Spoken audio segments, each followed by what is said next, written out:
Israel और Hamas में 15 महीनों से चल रही जंग फिलहाल रुक गई है।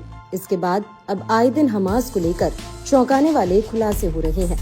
दावा है कि हमास ने इजराइल के खिलाफ संघर्ष के दौरान 10,000 से 15,000 नए लड़ाकों की भर्ती की। ये आंकड़े भारी नुकसान सहने के बावजूद हमास की बढ़ती ताकत को दिखाता है। रिपोर्ट के मुताबिक अमेरिकी खुफिया एजेंसियों ने लगातार हमास के बम्पर भर्ती अभियान की बारीकी से निगरानी की है, जिससे जाहिर होता है कि हमास अपने खाली हो रखी रैंकों को फिर से भरने में सक्षम है, जो इजराइल के लिए लगातार चिंता का सबब बना हुआ है। ये खुलासा बाइडेन प्रशासन के अंतिम हफ्तों के दौरान जारी किए गए खुफिया अपडेट से हुआ है। न्यूज एजेंसी रॉयटर्स की भी माने तो हमास ने सफलतापूर्वक अपने सदस्यों की संख्या बढ़ाई है। नए भर्ती अभियान में अधिकतर युवा हैं, जिनमें ट्रेनिंग की भी कमी साफ तौर से झलकती है। बावजूद इसके हमास कम समय में फिर से खुद को खड़ा करने में जुटा हुआ है, जो वाकई इजराइल और पश्चिमी देशों के लिए बुरी खबर से कम नहीं है। वहीं अब युद्ध विराम होने से हमास इस संख्या को और कई गुना बढ़ा सकता है।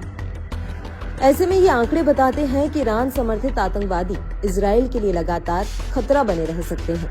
इससे पहले बीते 14 जनवरी को पूर्व अमेरिकी विदेश मंत्री एंटनी ब्लिंकन ने कहा था कि हमास ने लगभग उतने ही लड़ाकों की भर्ती की है जितने उसने इजराइल के खिलाफ गाजा में खोए हैं। उन्होंने चेतावनी दी कि ये स्थायी विद्रोह और लगातार युद्ध लड़ने का एक तरीका हो सकता है, हमास की रणनीति का हिस्सा हो सकता है। हालिया दावों से उलट इजरायली आंकड़ों की माने तो गाजा में कुल 20,000 लड़ाकों की मौत हुई है। हालांकि इजराइल का भी मानना है कि अभी हमास के पास लड़ाके हैं। बीते दिनों अपने इस्तीफे में इजराइल के सेना प्रमुख हर्जी हलेवी ने कहा था कि हमास को भारी नुकसान पहुंचा है। समूह के ज्यादातर सैन्य कमांडर मारे गए हैं, लेकिन साथ ही ये भी कहा कि समूह का सफाया नहीं हुआ है।